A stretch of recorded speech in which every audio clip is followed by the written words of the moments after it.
Hey guys, tonight we're brewing up something that'll keep you awake, but paradoxically, our goal is for you to fall asleep. We're diving deep into the 18th century, an era with wigs taller than the moral standards and shoes pointier than your Uncle Dave's political opinions. Tonight's special, the wild, eye-twitching world of coffee, back before it was an overpriced accessory for tired millennials. We're talking about a time when people seriously thought coffee could raise the dead, and not just a "my phone died, I need a latte" level of resurrection. Literal, back from the grave, zombie level coffee hype. So before you get too comfortable, do me a favor. Like the video, maybe subscribe, but only if you genuinely enjoy having your insomnia sprinkled with weird history. Leave a comment letting me know what you're sipping on tonight. Is it coffee? Be honest. Are you hoping for a miracle resurrection at work tomorrow? For now, dim those lights. Set your fan to gentle spring breeze through a haunted parlor and nestle in. Ever wondered why having more than 3 cups of coffee makes you feel like you could run a marathon and then dig your own grave out of sheer energy? Did people in the 1700s order triple espressos just to feel something? Did they debate whether to add sugar or just snort it directly for a faster effect? Could a strong enough brew really reanimate your will to live? Or, if you believe the 18th century, your deceased neighbor? What did people do before Starbucks? And did it involve more witchcraft or just less Wi-Fi? Congratulations, you've just woken up in the 18th century. Your powdered wig is itchy, your stomach is untrustworthy, and you can smell coffee brewing somewhere. But there's a problem. They think it's magic. Good luck. You wake up to the sound of a rooster with unresolved anger issues. The bed straw pokes you in places you didn't know existed. Your first thought, coffee. But your second thought, will this cup help you face another day, or turn you into the town's next cautionary tale about caffeinated necromancy?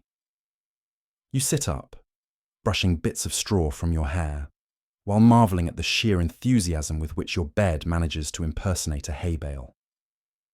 The rooster continues its tirade just outside the window, a sound less like cock-a-doodle-doo, and more like an exorcism in progress.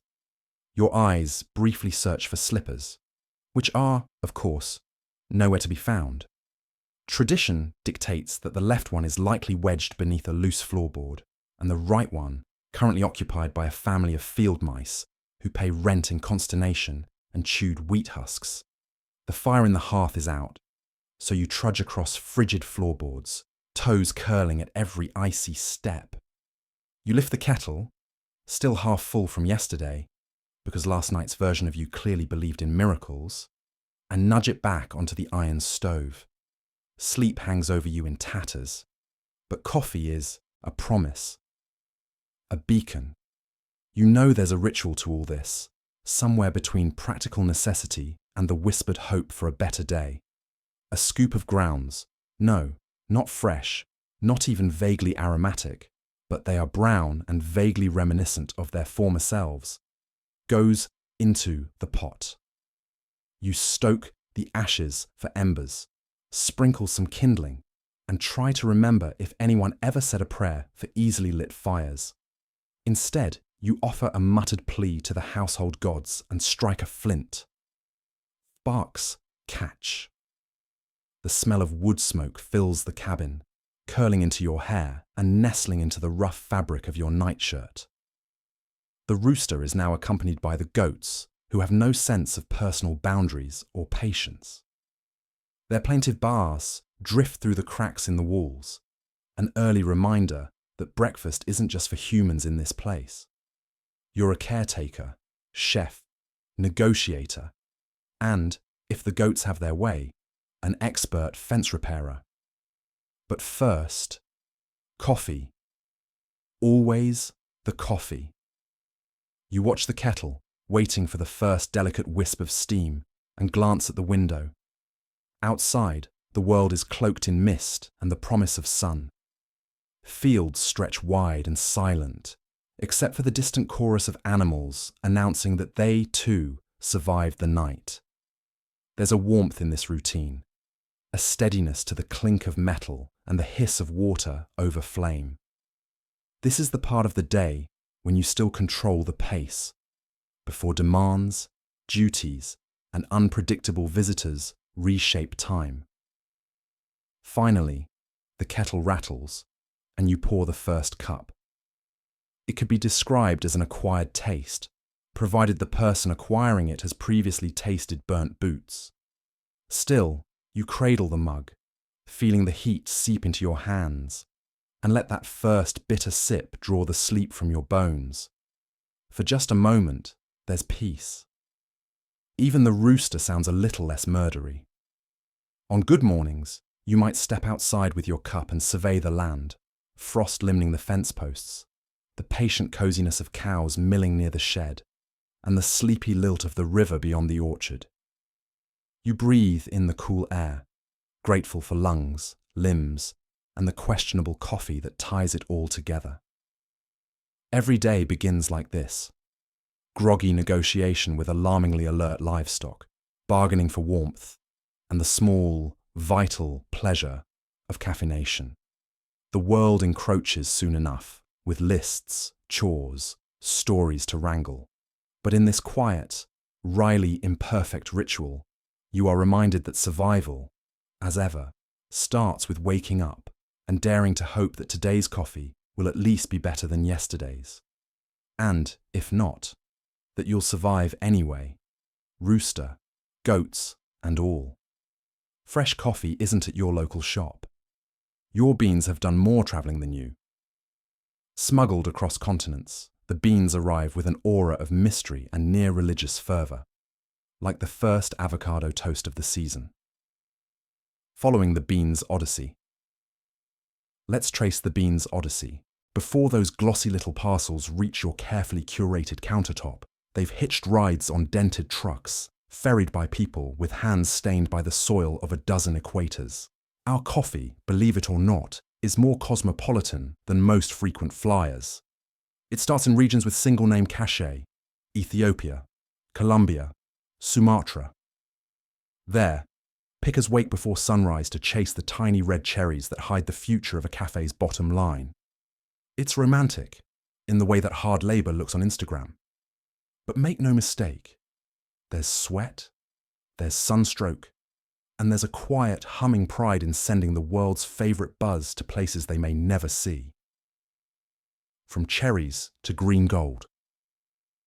After harvest, the beans face a series of Rube Goldberg contraptions: washed, pulped, dried, milled.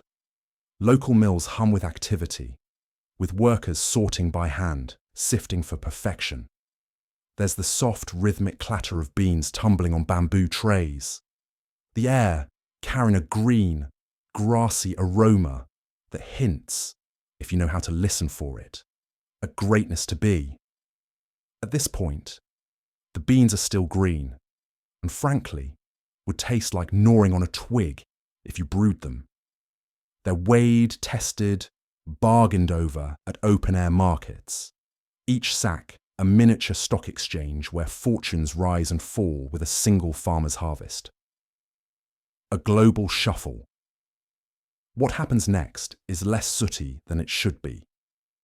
Rather than a dramatic high seas adventure, most beans cross oceans quietly, packed by the ton into shipping containers. But there's still drama here. Customs paperwork, bribed officials, the omnipresent threat of mould, or worse, too much moisture. Roasters, importers, and brokers form a chain of late-night emails and frantic phone calls. One interrupted shipment, and someone's morning cup is in ruins. Upon arrival at their destination, the beans have gone from hand-picked treasures to inventory. But don't be fooled by the ordinary warehouse. From here, the beans enter a cult-like circle of roasters, each with their own rites, incantations, and whispered secrets about airflow and heat. Cult of the single origin. This is where the mythology deepens. Bags are emblazoned with poetic origin stories, shade grown in volcanic soil, or harvested at midnight under a waxing moon. The backstory sells nearly as many bags as the flavour inside.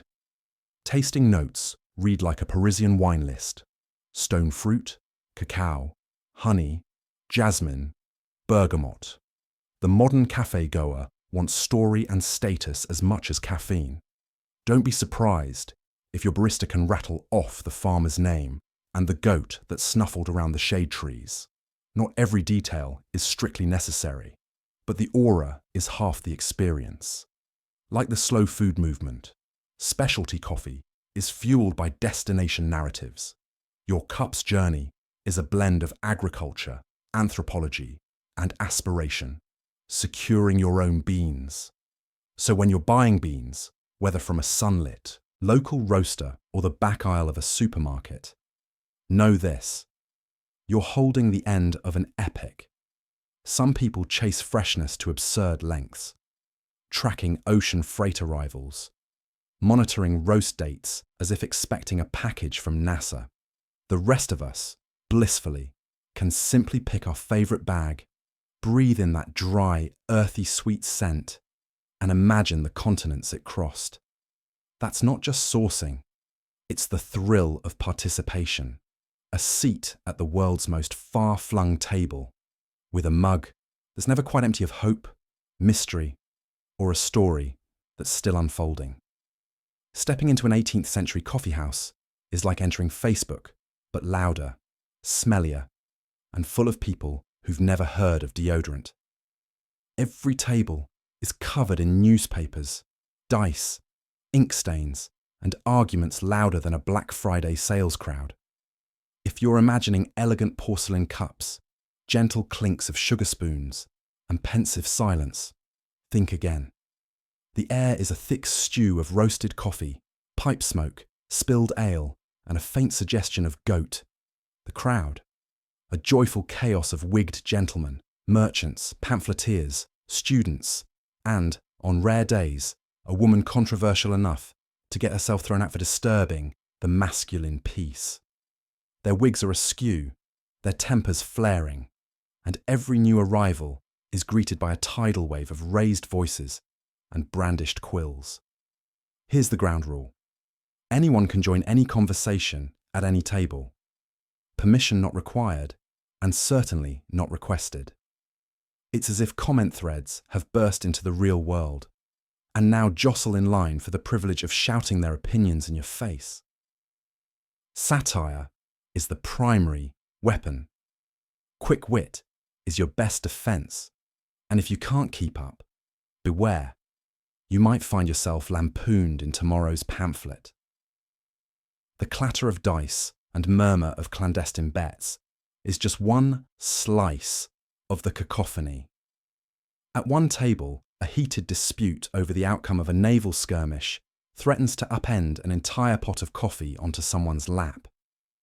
At another, a scruffy poet attempts to recite lines of verse, only to be drowned, out mid-sonnet, by a portly merchant hawking a new kind of insurance against house fires, and, coincidentally, loss of one's wig to unfortunate accidents. News travels faster here than anywhere else in the city. Fresh pamphlets and broadsides flutter through thick fingers, while rumours swirl almost as quickly as the spoons in the coffee cups. But amid the noise, real business is happening. It's in coffeehouses that stockbrokers hatch their latest schemes. Revolutionaries draft pamphlets, and alliances form over the chessboard as much as over the coffee pot. If you listen closely, you might overhear the early blueprints for a bank, or sense the first tremors of a political scandal. Don't be fooled by the raucous laughter. These gatherings are the engines of a new public sphere, powering ideas as much as caffeine powers all-night debates. And how does it feel to be in the midst of this swirling energy? Imagine being tagged in every comment thread, at once, with no option to mute notifications. There's no escape. The spirited crosstalk is relentless. Politics, economics, philosophy, the latest gossip from Versailles, and, inevitably, someone's detailed complaints about the cost of coffee beans. Nothing's off limits, except, perhaps, the notion of keeping quiet. Fashion here is a competitive sport.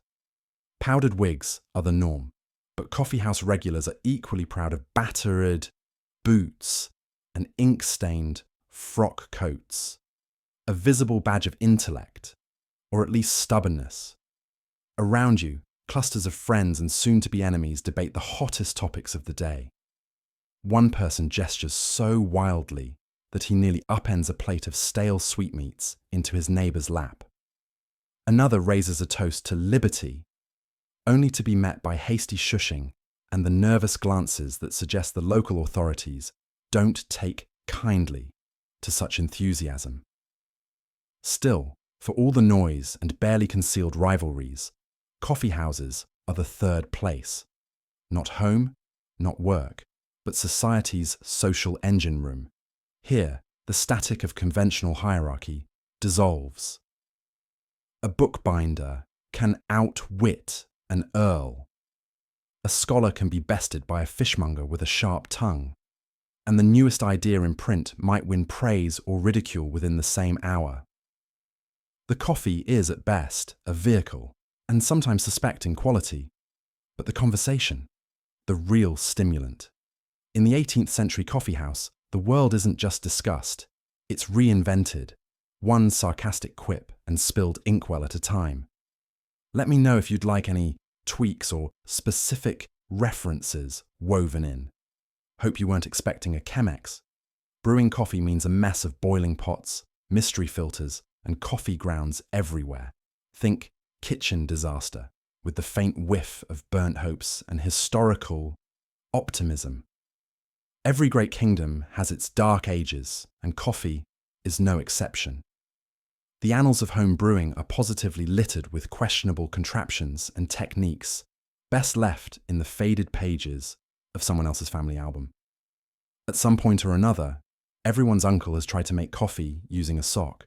Not a fresh out-of-the-package kind of sock either, but a well-loved one rescued in desperation after discovering all the paper filters had mysteriously vanished. The result? A beverage so chewy you needed a fork, a spoon, and perhaps the number of a good dentist. Some coffee battles are not won, they're survived. Witness the double boiler abomination, the stovetop percolator left unwatched until it sputters in rage, or the cold brew experiment that was more bacterial culture starter than anything remotely potable. Each disaster leaves its mark. The scorched pan bottom, the web of sticky grounds clinging to every surface, and the faint suspicion your taste buds will never be the same again. One of the perennial fan favourites, if only for the stories, not the flavour, is what can only be described as camping coffee. Remove all constraints of precision and technique, and embrace the primal urge to throw grounds directly into a pot of boiling water. This is the cowboy way, a bubbling cauldron, a hope, and a prayer. Tradition insists you settle the grounds by tossing in cold water at the end, a gesture more symbolic than effective. What you sip is part drink and part archaeological dig.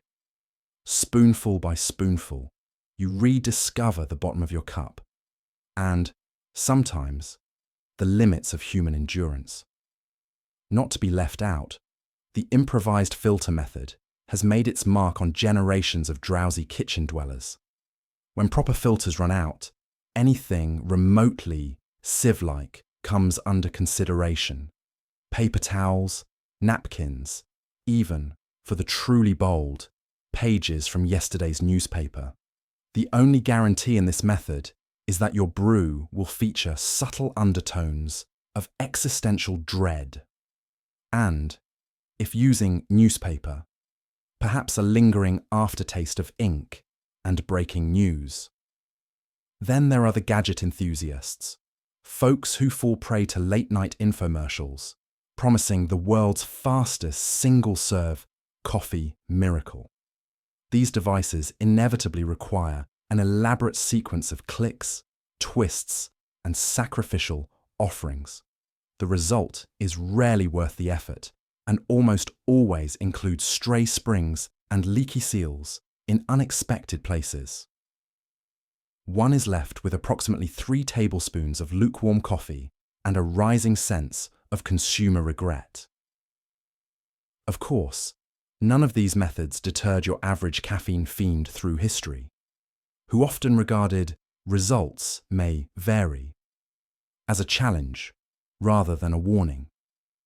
For every failed experiment, there was another chance at glory, or, at least, a more alert morning.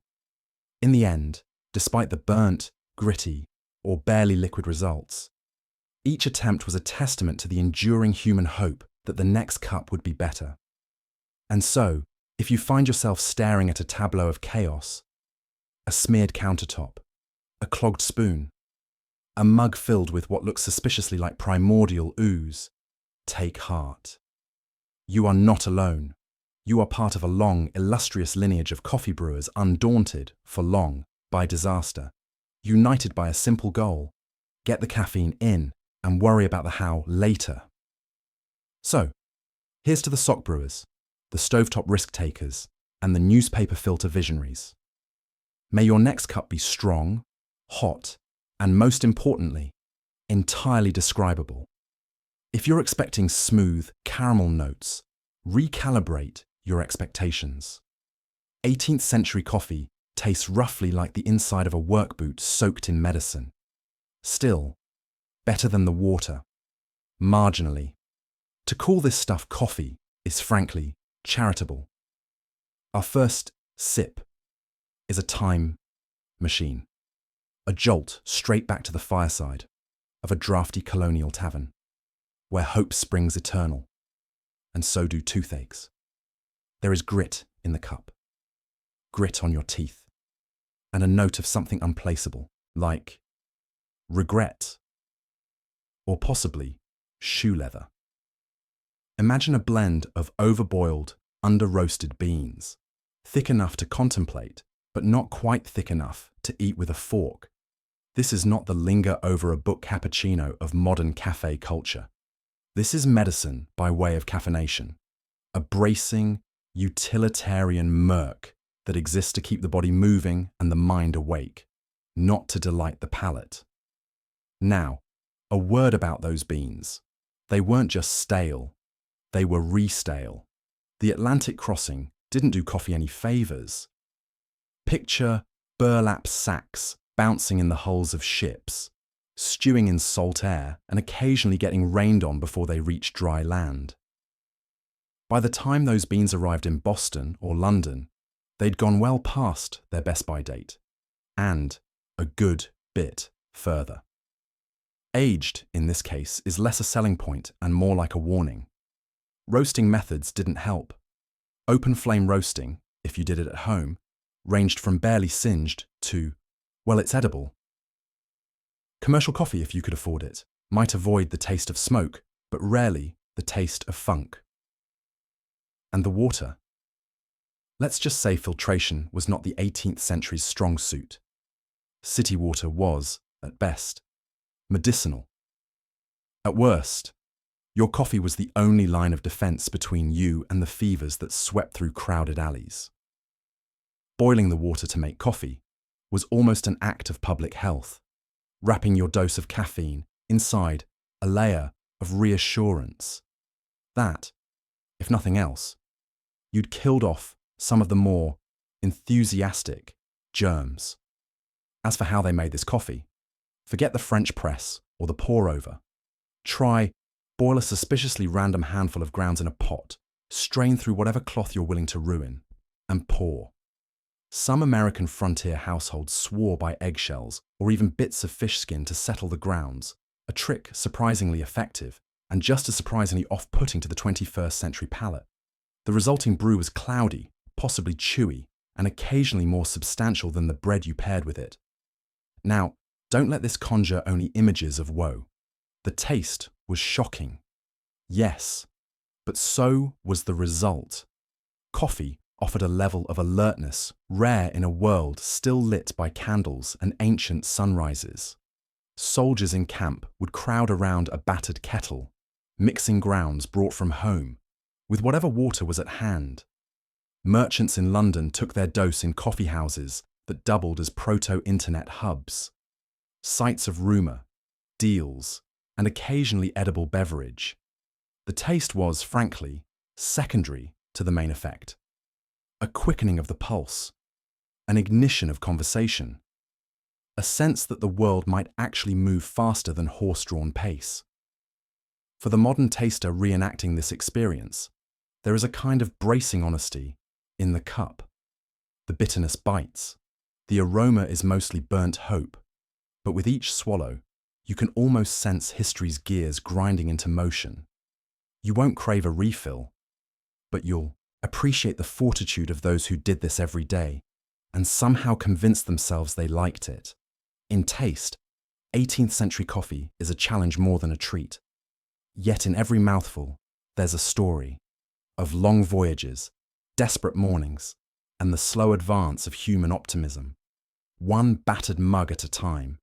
Your neighbour says coffee is a gateway to dancing, gambling, and thinking for yourself. The local clergy is convinced too much coffee will make you see ghosts. Or worse, start a book club about radical ideas. That's right. The humble coffee bean was once as morally suspect as a deck of playing cards, or a closet full of scandalous novels.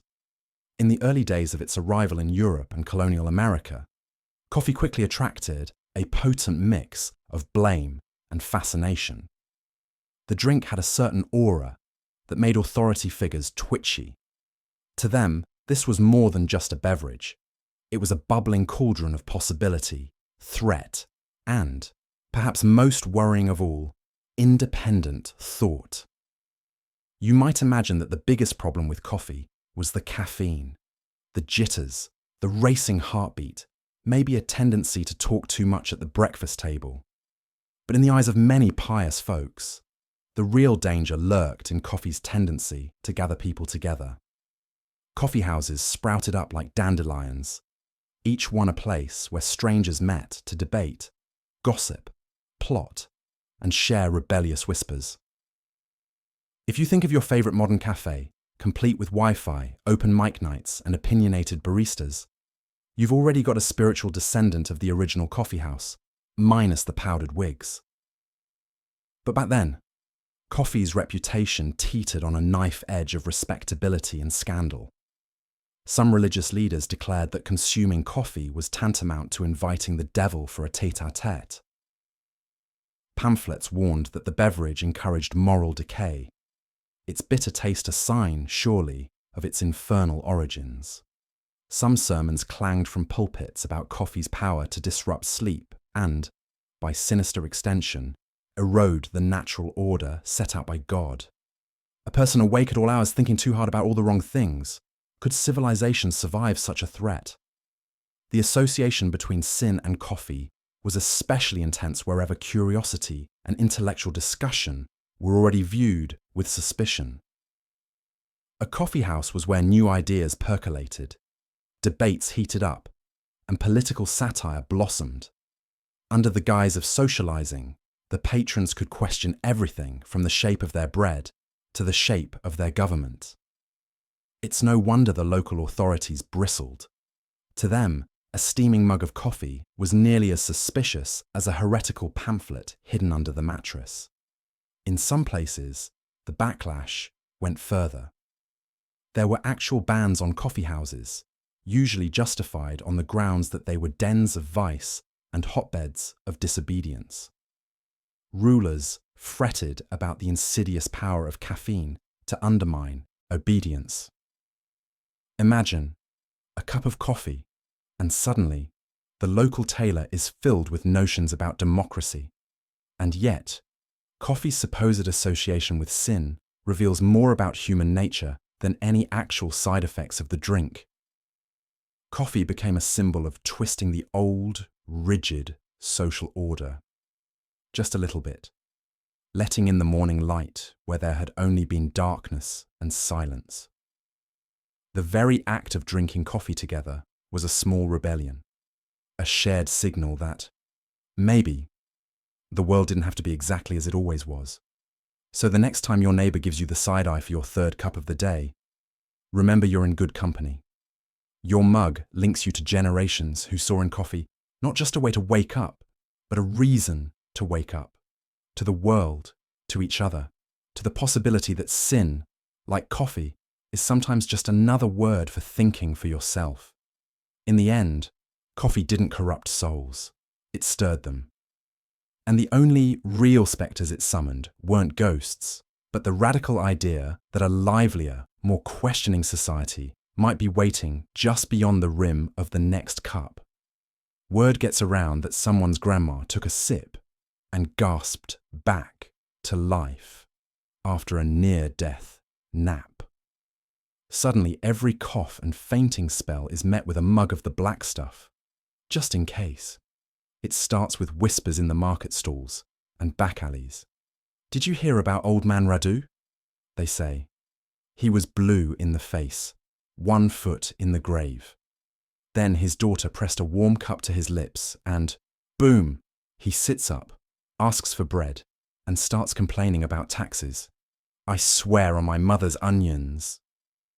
Suddenly neighbours clutch prized jugs of coffee like talismans, ready to ward off calamity with a sip or two. As the tales spread, they get wilder. In one village, there's the story of a newborn said to have been listless at birth, until a midwife put a drop of coffee on the baby's tongue. The next thing you know, the child's wailing and his grandfather's declaring him destined for greatness, born awake, just like the saints. It doesn't matter that it was probably just a sneeze or the jostling of the swaddling cloth. Once a story as juicy as resurrection gets loose, it multiplies like rumours at a family reunion. People start assigning the brew mystical properties. Grandfathers swear their aching knees bend better after a cup, and grandmas claim coffee brought back their long-lost singing voice, though everyone else would politely disagree on the quality of that resurrection. Pious types debate whether coffee is a miracle or mischief. One local priest even delivers a sermon warning folks not to mistake a hot drink for divine intervention. It's good for the body, not the soul, he cautions. But his congregation sneaks thermoses into the pews anyway. This is how urban legends form. A dash of truth, a sprinkle of wishfulness, and a generous glug of exaggeration. By the time these stories circulate through the kitchens and taverns, coffee seems like a potion out of fairy tales. Every shared mug is another chance to recount the time Aunt Lucia collapsed in the orchard, but miraculously revived, mid-harvest, when someone splashed her with the dregs from the morning pot. Forget smelling salts. Just brew another round. Children are the first to embellish the lore. They play at resurrection during backyard games, lying still until a friend solemnly pours imaginary coffee into their mouths, at which point they leap up with a shout, scattering the chickens. Soon, schoolyard dares begin. Who can gulp the hottest coffee without making a face? Who can go the longest without blinking after a cup? Who might come back to life the most dramatically? A giggling, caffeinated pantomime of the urban myths their elders now repeat with a straight face. Meanwhile, skeptics roll their eyes at what they call resurrection hype. Doctors begin to dread the knock on their door, followed by anxious parents clutching homemade thermoses. He just fainted. Should we try coffee first? The local apothecary starts stocking extra beans just to keep up with the rising, if not always justified, demand. Even the town gossip gets in on the act, spinning ever more elaborate yarns that blur the line between testimony and tall tale. And underneath it all simmers a deeper longing, one for hope, for recovery, for something magical to believe in when the chips are down. Coffee may not truly bring the dead back to life, but as the legend grows, it does something nearly as miraculous. It gives people an excuse to gather to laugh and to share, in the grand tradition of making the ordinary seem extraordinary.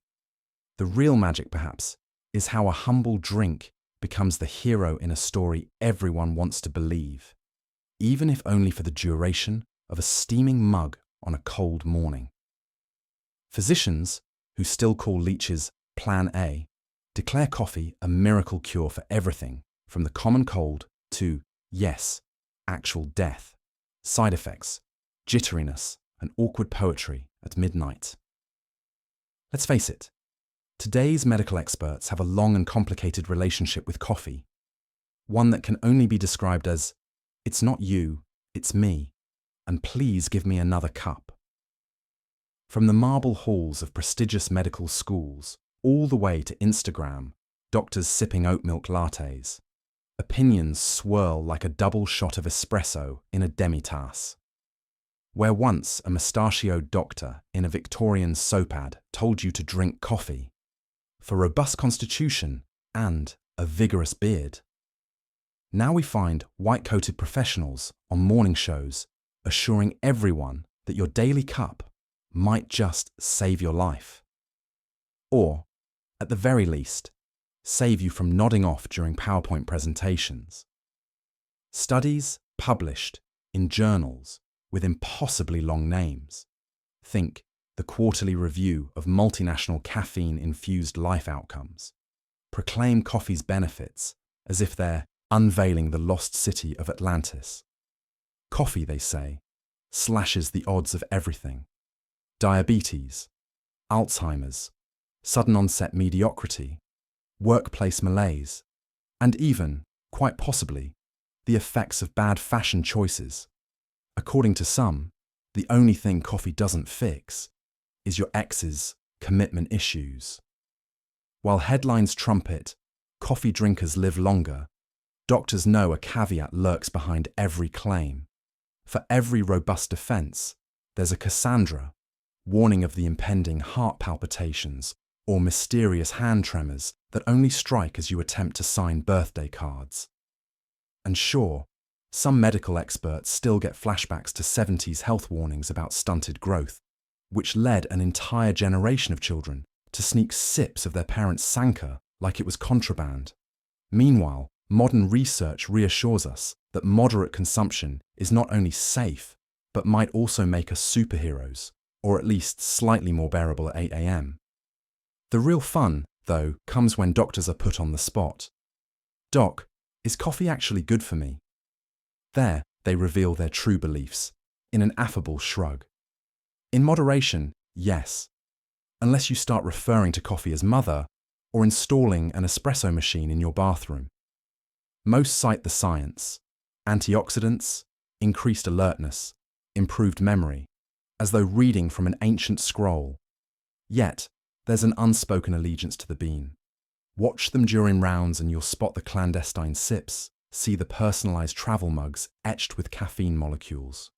But for every optimistic doctor, there's one who regards each cappuccino as a ticking time bomb. It's as a slippery slope from flat white to flatlining, they warn, as they eye your third cup before noon like it's an unclaimed lottery ticket. The great medical consensus seems less rulebook and more choose your own adventure. Drink with joy, but don't let your heart turn into a bongo drum at meetings. For all their degrees and double-blind studies, many doctors ultimately concede that coffee is more than just a medical issue. It's a ritual, a coping mechanism, perhaps even the closest thing some of us have to legitimate self-care. After 36 hours on call, coffee is all that stands between me and clinical lycanthropy, one weary resident confides. Hard science meets hard reality. The safest prescription is still moderation. And maybe, if you're so inclined, a ban on reciting beat poetry after your third espresso. So, as the whitecoats reluctantly admit, coffee is neither saint nor sinner. It's more of a mischievous demigod, part medicine, part mischief, and its place in the doctor's toolkit may always be up for debate. But one thing's for sure, as long as there are experts, there will be arguments. And, of course, refills. Pamphlets promise coffee will erase wrinkles, give you energy, and, if you're feeling particularly lifeless, bring you back for a family reunion. Fine print. Results may vary. Consult your local apothecary. This, dear listeners, was the golden age of the advertising tall tale. Imagine your local newspaper cluttered not with coupons for pizza, but with wild promises that your daily dose of coffee doubles as a time machine, and perhaps a spiritual awakening. Early coffee advertisements were less about accuracy and more about pure, unfiltered optimism. Drink 1 cup of balm of mocha, and you'll be throwing off the shackles of the ills that bind ye. Or so claimed one enthusiastic 18th century broadside, probably penned by someone who just had 3 cups themselves. Consider the branding. Coffee wasn't just a beverage, it was alchemy in a cup. Marketers had no compunction about suggesting coffee would smooth your complexion to marble, restore hair, even to those who'd lost hope and follicles, and restore the vital humours to sagging spirits. Why stop at a gentle pick-me-up when you can outright promise to raise the dead, at least in spirit, if not in body? Not satisfied with only conquering fatigue, the ads cranked things up a notch, guaranteeing improved intelligence. Coffee, for vigour, wit, and constancy, boasted a London flyer in 1706, as if Shakespeare himself would have rattled off 5 more plays powered solely by espresso. Women were assured that a daily cup would brighten the eye and sharpen the mind, while men were warned that failure to drink coffee would result in a certain loss of virility and perhaps an untimely trip to obsolescence in the social marketplace. And then, lest anyone question coffee's miraculous properties, medical testimonials flooded the space. Endorsed by Dr. Pontifex Quibble, a suspiciously generic doctor who assured the public that he had forsworn all medicine but this magical, hot drink. Didn't matter that Dr. Quibble may have been a composite character dreamed up by the ad's copywriter. We're talking theatrical medicine here, complete with a hearty side of snake oil. As literacy rates soared and print technology improved, the reach and ingenuity of these adverts only grew. Advertisers capitalized on worries about health, love, and even eternal salvation. One memorable ad warned readers that the devil tempts the coffeeless soul, insinuating that only the enlightened, caffeinated, and jittery were truly safe. And who could resist the captivating illustration of an elderly couple, skipping hand in hand, blessed with ageless energy, thanks not to the elixir of youth, but to a brace of coffee mugs? Satirical writers of the time couldn't help but poke fun. Coffeehouses, after all, were the original social networks, ripe for both gossip and parody. Broadsides lampooned these claims with cheeky counter-propaganda. Coffee will not cure gout nor fix your bald spot, but it may inspire ill-advised opinions and much talking, which, some claim, is a modern miracle.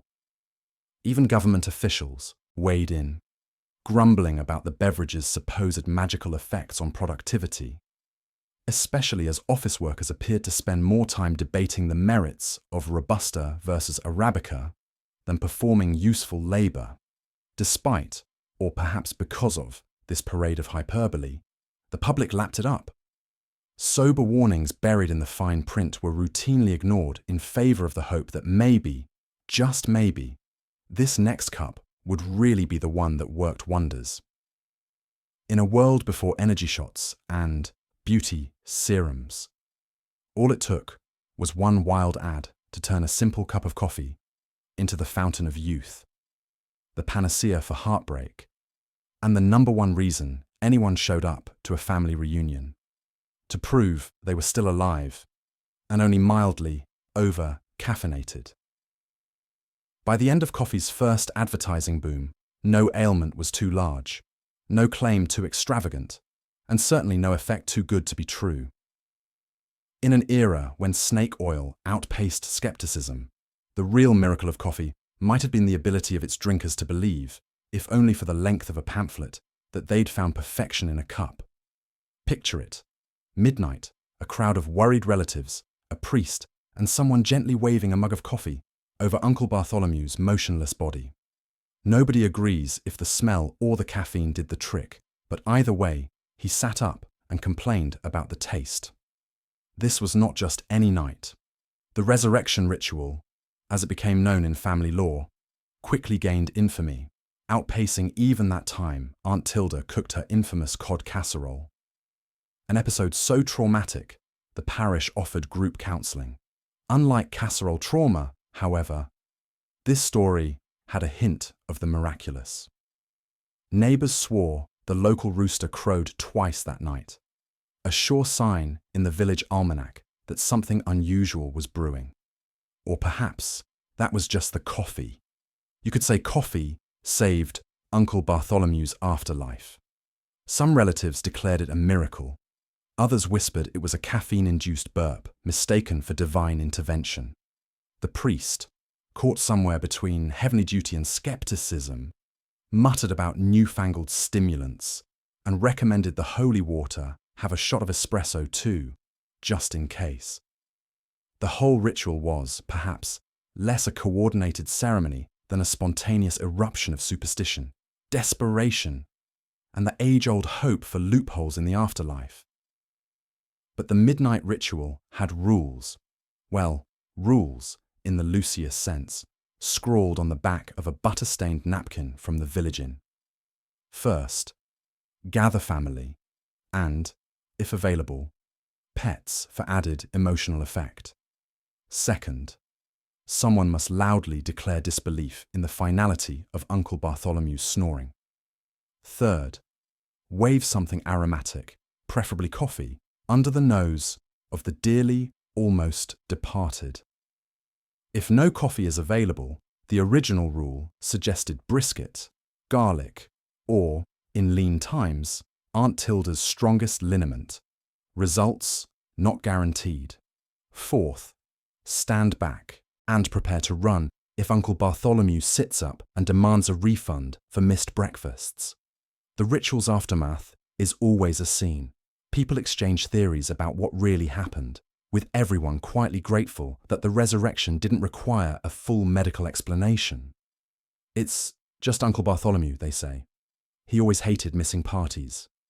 Which, considering he'd risen from the dead twice, once for Christmas pudding, once for a tax inspection, seemed perfectly plausible. If the midnight resurrection ritual had an official record, it would read like an accidental comedy. Somewhere between folk medicine and improv theatre, the roles would be divided. One designated crier, two hopeful sobbers, one unofficial family historian, and one hard-boiled realist, likely an in-law, muttering about how they could have called a doctor. But then, where's the suspense in that? Declarations were made, coffee cups were refilled, and bets were even placed, strictly hush-hush, on whether Bartholomew would ask for toast or tea upon awakening. The village itself treated the story with reverence and suspicion, as only villages do. Children dared each other to nap in Uncle Bartholomew's chair. Just for a minute, they swore. Old men at the pub swore the coffee brand had magical properties. Enterprising adolescents even tried to market resurrection roast, with mixed legal success. Yet, beneath the laughter and incredulity, everyone seemed to agree. The midnight ritual, regardless of logic or lack thereof, was a reminder to never rule out the absurd. It was hope distilled through tradition, comedy, and a little bit of caffeine. And if a mug of midnight coffee could resurrect Uncle Bartholomew, or at least his hunger for a decent breakfast, well, perhaps the line between living and legend was thinner than it seemed. And so, as church bells chimed 1 a.m, and relatives debated appropriate pie offerings for the newly alert, Uncle Bartholomew's miracle became yet another stitch in the family tapestry, a tale to be woven, retold, and inevitably, gently embellished every night when the air grows thick with stories, and the coffee, strong as ever, refuses to let anyone sleep. Desperate times call for desperate measures. Some try sneaking sips onto their dearly departed, leading to awkward scenes at funerals and a boom in stained burial robes. It's a strange ritual, isn't it? Amid all the solemnity, silence, and subdued organ music, there's always that one person. Let's call him Uncle Larry, the self-designated caffeine tactician, who thinks now is the right time to smuggle in a thermos. As the eulogy fades into a gentle plea for memories of better days, there's a familiar hiss and pop as he cracks open the flask, drawing the suspicious glare of Aunt Mildred and the entire front pew. The scent of triple-shot espresso snakes its way between the lilies and the sorrow, unapologetic and bizarrely invigorating. But funeral coffee mishaps are not restricted to clandestine sips. No, the true chaos begins when the urge surges during the most inconvenient moment, the quiet before the casket descends, or in the middle of a somber poem. Maybe you've seen it. A sudden shuffle, a hand darting into a purse, the frantic fumbling for a travel mug. And then, disaster. A slick of brown seeps across delicate lace, drips onto marble floors, or, in the most Homeric of blunders, cascades over the dearly departed's pristine robe. Whispers ripple through the congregation. Someone stifles a laugh. The minister loses their place. Somewhere, the funeral director gently but firmly wrests the mug from quivering hands, already resigned to the battle against caffeine at graveside. These moments become family lore faster than you can say double macchiato. Years later, the story of the coffee catastrophe will overshadow the actual eulogy. Remember when Cousin Pete baptized Grandma in Colombian roast? They'll say, and everyone will groan or laugh. Mostly laugh. And it's hardly just a family affair. Funeral homes have begun to adapt, rolling out no drink signs with images of barista-brewed lattes as forbidding as any biblical warning. Some venues now offer discreet beverage support, which is really just code for a pea-green carpet cleaner on standby and a quietly judging staffer with rubber gloves. There are urban legends of professional mourners whose job isn't to bring tears, but to ensure no one brings their favourite travel mug to the front row. The battle lines have been drawn. What drives this persistence? It's not just a love affair with caffeine. It's the simple, stubborn human urge for comfort. Grief is exhausting, both physically and emotionally.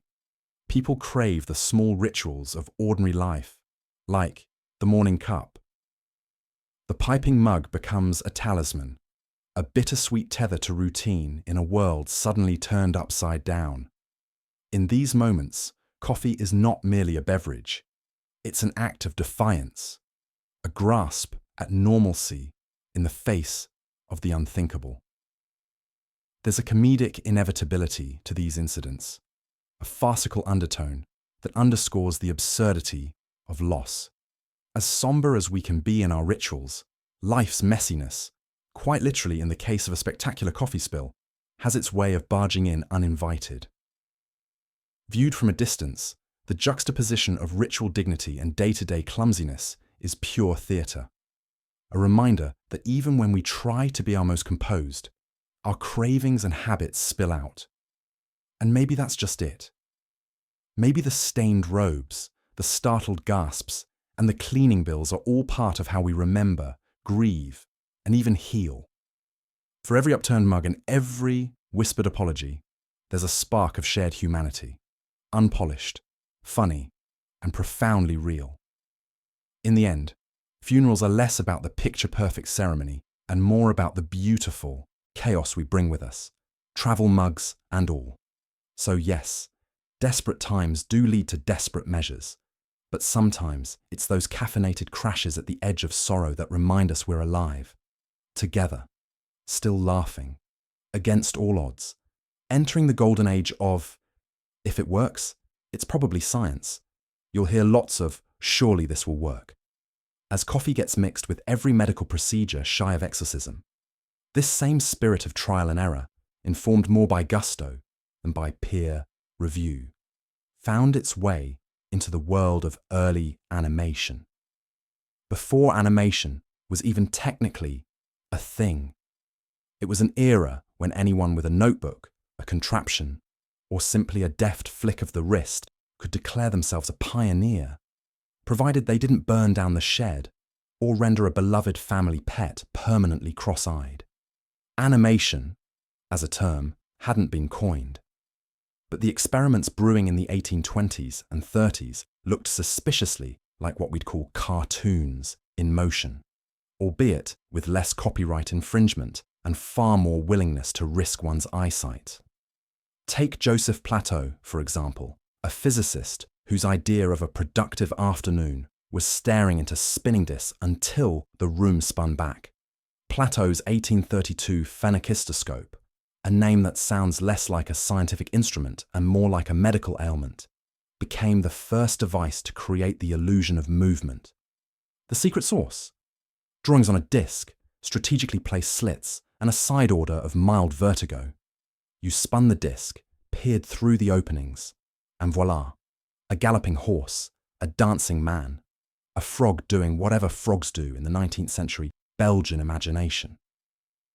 The science was basic, retinal persistence, but the results were pure magic, entrancing children and adults alike, at least until someone spun the disc fast enough to cause minor injuries. All of this science was, naturally, accompanied by rhapsodic claims in the press. The newspapers, always eager to announce the dawn of a new era, heralded the device as proof that mankind, with sufficient determination and access to cardboard, could bring drawings to life. Actual biologists were less convinced and, given what passed for medical journalism at the time, were probably too busy worrying about the hazards of left-handedness or the perils of nighttime cheese consumption. Meanwhile, our indefatigable inventors pressed on. If one disc was good, perhaps two would be twice as scientific. Enter the zoetrope, a Victorian party trick cum scientific marvel, involving a revolving cylinder with slitted sides and a strip of images inside. The zoetrope could safely distract a roomful of children for an afternoon. Arguably more science than any Victorian classroom could hope to provide. It also illustrates a key point. Early animation was less about hard facts and more about enthralling an audience with illusions, scientific-sounding jargon, and a flair for the dramatic. Yet, in the intellectual stew of the 19th century, the difference between scientific animation and a really fancy kaleidoscope was essentially the confidence of the person marketing it. If you could persuade enough people that your spinning toy revealed the secrets of the cosmos, you were more or less entitled to wear a lab coat and call yourself a professor. After all, this was the age of quack elixirs and perpetual motion machines. A time when the mere appearance of experimentation was, for most, indistinguishable from progress. Still, let's give credit where credit is due. The science of animation wasn't entirely smoke, mirrors, and bravado. These devices, phenakistoscope, zoetrope, and their dozens of eccentric cousins, laid the groundwork for the remarkable advances that followed. They translated ephemeral scientific principles into experiences that felt both wondrous and a little bit dangerous. They captured the public's imagination and sowed the seeds from which modern cinema would, at long last, emerge. So next time you see a flipbook animation, or just scroll through a GIF of a cat riding a Roomba, take a moment to thank our 19th century proto-scientists. Their blend of curiosity, spectacle, and haphazard research got the wheels spinning, showing us that sometimes, if it works, it's probably science, isn't the worst motto to live. or animate by. For every wild-eyed coffee pusher, there's a skeptical old-timer insisting it's just a drink, not a gateway to eternal life. Still, as you sip your cup, you start to wonder. There's something endearing about the passionate camp of coffee critics. Picture them at the cafe counter, arms crossed, unimpressed by the barista's latte art, muttering into their black tea or, gasp, decaf. They remind us of the friend at a magic show who, while everyone else is enthralled, leans in to whisper, "There's a trick, you know." Coffee deniers are often armed with a dossier of grievances. Caffeine jitters, heart palpitations, headaches, sleep disruptions. The list rolls out longer than a coffee shop queue at 9 a.m. And, to their credit, there are grains of truth roasted into their reluctance. Doctors and wellness experts have issued their fair share of warnings about excessive caffeine intake.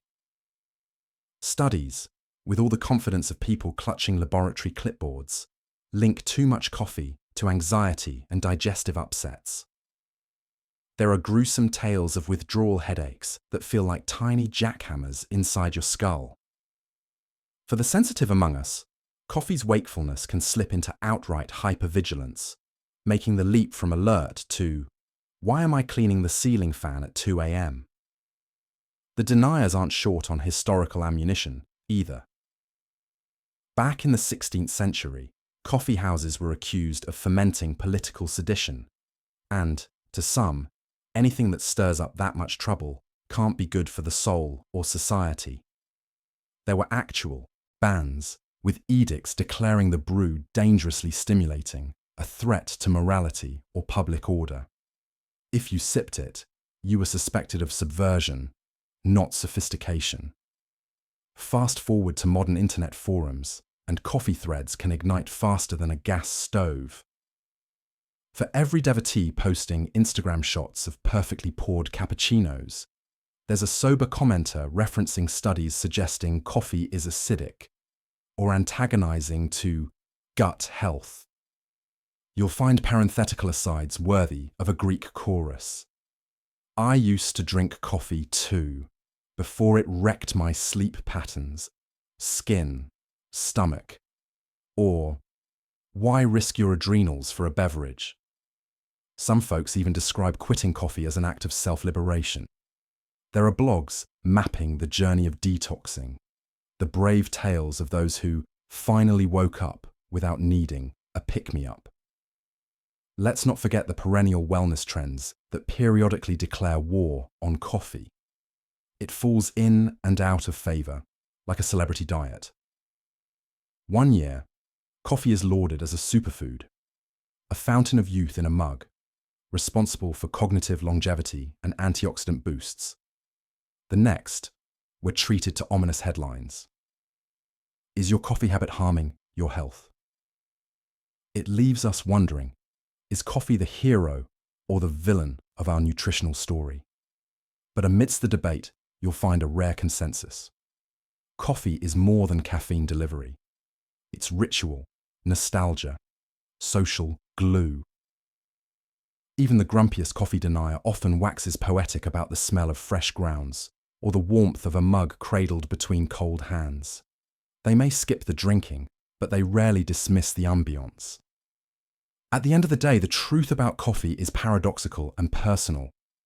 For every set of peer-reviewed papers warning of caffeine's perils, there's a counterpoint extolling its cognitive benefits, or its role in fending off certain diseases. The research shifts, the arguments swirl, but in the thickening steam, what matters most is individual experience. Are you jittery or joyfully wired? Is your cup a comfort or a culprit? Only you, and perhaps your doctor, can say. So let the coffee deniers have their say at the counter, just as the zealots evangelize over theirs.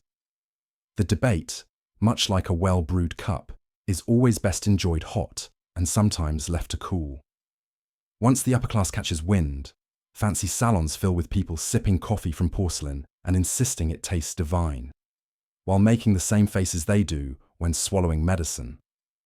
Of course, Appearances are everything. In this rarefied world, to be seen, not partaking, is almost as damning as showing up underdressed or, worse still, ignorant of the latest scandal. The mere presence of coffee, perched on delicate saucers, signals an alliance with progress and a cosmopolitan air. So, whether they like it or not, the nobility grimace and gulp, feigning delight for the sake of reputation. The first sip, often accompanied by a stifled cough or a desperate reach for a sugared biscuit, becomes a performative act, an essential note in the orchestral discord of high society. It doesn't take long before coffee becomes the token of sophistication, an odd badge flashed by those who pride themselves on being at the vanguard. The rituals deepen. Exclusive coffee parties, intricate brewing sets imported from distant lands, and an etiquette guide so confusing that even seasoned courtiers require a quiet consultation before attending. Debates erupt, not over politics or philosophy, but about the proper angle at which to hold a cup. One wrong move, and you risk being the object of whispered ridicule, the ultimate horror. Pretenses run deep. In these candlelit gatherings, it's less about coffee and more about flaunting the ability to adapt, no matter the cost. No one wants to be left behind. Even those who privately recoil from the acrid brew instruct their servants to prepare it brighter and hotter each morning, until the kitchen staff sport their own theories on the secret to pleasing Lord or Lady so-and-so's palate. In public, hosts commission elaborate porcelain sets, as if the more ornate the cup, the less attention anyone will pay to the liquid inside. This awkward dance creates a ripple effect. In desperate attempts to seem in the know, courtiers invent ever more elaborate origin stories for their beans. Ah, yes, only the finest, imported through a Venetian merchant cousin, hand carried across the Alps on silk cushions. Actual provenance runs a distant second to the narrative spun for gossip-hungry ears. If, somewhere along the way, a servant accidentally brews the beans with twice the necessary grounds, the guests must nonetheless croon in approval, lest anyone suspect they haven't acquired the required appreciation. Yet, beneath their powdered wigs and layers of brocade, there's a restless anxiety. What if coffee is fleeting? What if, in a turn of fashion's fickle wheel, they're left clinging to a trend that's gone stale? To hedge their bets, some hedge their commentary as well. Today's revelation is tomorrow's curiosity. But always, always, presented with the conviction of someone delivering profound wisdom. The noble classes pride themselves on being both first and last, trendsetters and gatekeepers, even as the merchants and city folk swagger past, genuinely enjoying what the aristocrats can only perform. Inevitably, this frantic campaign to keep up triggers innovation within the noble ranks. Chefs experiment, creating ever more outlandish pairings. Coffee and lemon peel, coffee sprinkled with crushed rose petals, even coffee ice concoctions served on silver trays. The initial goal may have been imitation, but soon the upper crust begins to develop its own rules, its own rivals, and an internal hierarchy. Who sources the rarest beans? Who can claim the most exotic serving technique? Who, just perhaps, actually enjoys what they're drinking? As is so often the case with high society, the story is far less about the substance, bitter, black, and bracing, and more about the spectacle. The coffee becomes a character in their collective play, the great equalizer that no one really equalizes. The bitter cup everyone must pretend to savor. And for the moment at least, all eyes are on the latest brew, each sip accompanied by an inner wince and an outward smile. The trend, predictably, is unstoppable, until, inevitably, something new bubbles up, and the salons are left to chase the next great thing. Brewing methods become the stuff of household feuds. Does French roast have more life-giving properties, or is the Italian way better for the recently expired? Before long, what starts as a civil breakfast chat over steaming mugs erupts into miniature duels of caffeinated passion. Spoons are brandished. Thermometers for milk frothing become scepters. Someone insists the French press is the only respectable path to the other side. Other side, meaning full morning functionality, or possibly, in light of recent events, the boundary between life and death. At the same table, an espresso enthusiast aunt, wielding a stovetop mocha pot like an ancestral claim, growls, "That's dishwater, not resurrection." Within these walls, alliances shift. The tea-drinking cousin, rarely vocal, seizes the kettle and pleads for peace in the kitchen. "Let's not forget," she says gently, "that the British managed to reanimate an empire with a proper steep." Her comment, ignored by the espresso crowd, sparks a short-lived détente, until someone mutters that she'd faint at the strength of a proper ristretto's. All of it might seem absurd to an outside observer, an argument over beans and water played out like a proxy battle of classical civilizations. Yet here, where the borderlands between wakefulness and sleep, and something deeper, feel perilously thin, the stakes are anything but trivial. Each defender marshals anecdotes. Uncle Eve drank French roast every day and lived to 98. But Nonna's Italian brew brought her back from the brink. Twice. It's a litany of miraculous recoveries and minor hauntings, always attributed back to the concoction that made the morning possible. Before anyone realizes, ancient family secrets start bubbling up, along with the coffee. Who really taught grandfather to make his legendary pour-over? Was it a Parisian aristocrat or a Venetian descendant of witches? Long-held grudges spill into the open, dragging in relatives whose only crime was drinking their coffee black. The filter versus percolator line becomes a demilitarized zone, booby-trapped with passive-aggressive remarks about muddy or insipid brews. Outside the windows, the world might be changing, seismically, even supernaturally, but inside, the universal language is still rivalry. Everyone holds that their method nudges the cosmos, just right. Aunt Maria swears she once glimpsed her late cat, Hector, pouring at the creamer of her espresso. "He only comes around when I get the grind just right," she insists, while the French roast defenders roll their eyes in perfect unison. Arguments reach their apex at the tasting table. A marble slab protected from dripping spoons by the ghosts of tablecloths past. Here, participants pour, sip, and judge, spitting out verdicts with comic seriousness. "Too acidic, revives only the faint-hearted." "Too oily, my soul might slip out," critics pontificate, invoking generations of dearly departed, their preferences mapped like genealogy charts. There is a ritualistic solemnity to these taste-offs, as if the next winner might unlock unspoken mysteries, or at least ensure better mornings. By the time the pot is empty and the sun has taken its rightful place in the sky, the quarrel morphs into mutual laughter. The French, Italian, Turkish, and stovetop. Loyalists begrudgingly trade cups.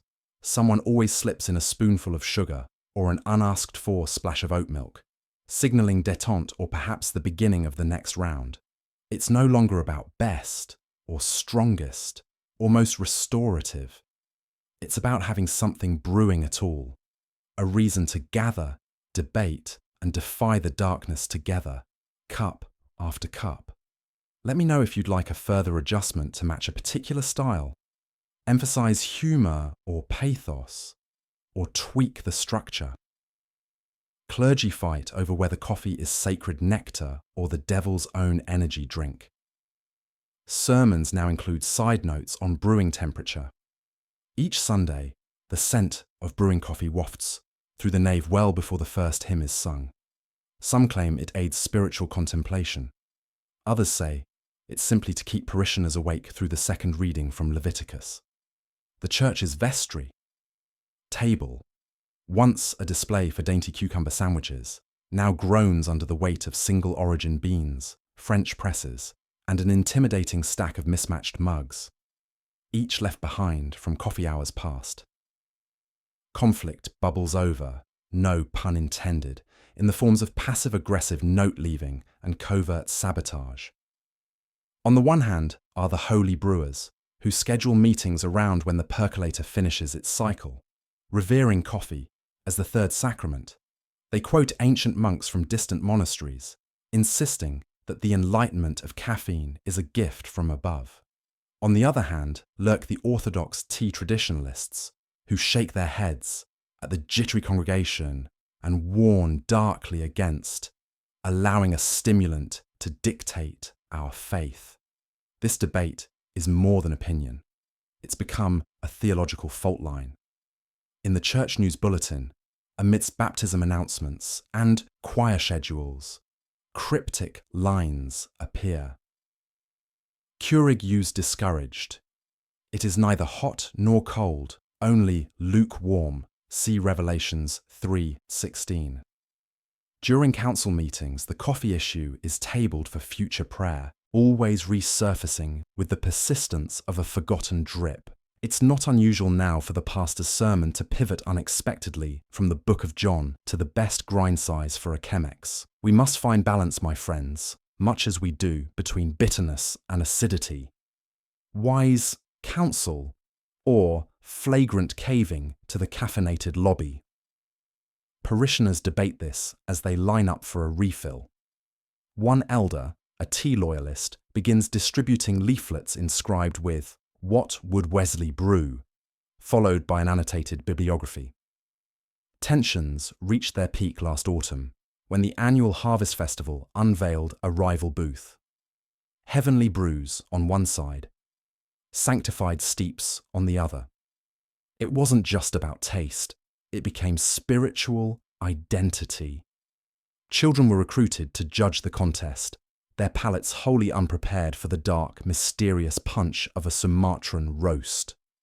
The festival closed with an awkward ecumenical blessing for both beans and leaves, led by the associate pastor, wielding a French press in one hand and a teapot in the other. What some label a coffee crisis has, over time, fostered its own sort of community. Amid debate, friendships are forged over shared drips and splashes. The ritual of brewing together, of pausing to savour a rich cup before collecting hymnals or lighting candles, is perhaps as spiritually significant as communion itself, at least for those who choose to see it that way. Guests are warned. Whichever drink you declare allegiance to, do so boldly. Someone here has likely written a liturgy for it. From the balcony to the fellowship hall, the church's coffee dilemma is less about drinks and more about what it means to coexist. Whether holding gospel roasts or tea vespers, the congregation finds itself laughing at the caricatures they've become. A place where difference brews camaraderie, not division. The only universal constant, the agony of cleaning the urns after everyone has gone home. And thus, while theology may never fully settle the sacredness or sinfulness of caffeine, the church persists. Sermon notes grow ever more creative. The next installment promises finding the Holy Spirit in your steam wand. Proverbs for the pour-over generation. Until then, the great coffee debate lives on, warming hands and hearts alike. Suddenly, people insist on meeting before sunrise, fueled by gallons of black gold. Productivity up. Willingness to discuss resurrection at 5 a.m. Questionable. Let's rewind. Before the arrival of coffee, nobody would have thought to schedule anything important before breakfast. In fact, before coffee, let's be honest, most people didn't want to schedule anything that involved discussion, decision-making, memory, or basic kindness toward their fellow human beings. Mornings were for grunting, not goal setting. But once coffee made the jump from weird Ottoman bean juice to everyone's favorite breakfast beverage, it didn't just revolutionize how people started their day, it fundamentally changed when their day started. Enter the morning meeting, a concept that would have made medieval monks and ancient philosophers alike shudder in terror. Thanks to the stimulating power of coffee, by the late 17th century, European professionals began gathering at sunrise, crowding into what were essentially early offices, the coffeehouses. Both stuffy accountants and ambitious merchants now competed to be first at the communal table, not because they liked punctuality, but because they liked having a head start on gossip, contracts, or occasionally actual business. Coffeehouses were not just early versions of co-working spaces. They were hotbeds of ideas, places where a stockbroker, a scientist, and a disgruntled playwright might wind up discussing politics before the city's bakers had even fired their ovens. These gatherings rapidly gained an aura of intellectual productivity and social credibility that's still with us today. In every blurry-eyed Zoom meeting scheduled at 8:30 a.m., coffee fueled not just wakefulness, but an illusion of consequence. If you're awake and at a meeting, surely the fate of the world depends on you. Or at least, that's what your caffeine-wired brain will have you believe. But was it all clarity and sharp thinking? Well, let's revisit those earliest morning people. Accounts from the era suggest that for every brilliant burst of insight, there were at least 2 ill-conceived plans, 3 arguments, and several passionate rants about tax reform, none of which anyone fully remembered by lunchtime. All of this occurring at a time of day previously reserved for the sacred act of not doing anything important. Yet, still the trend stuck.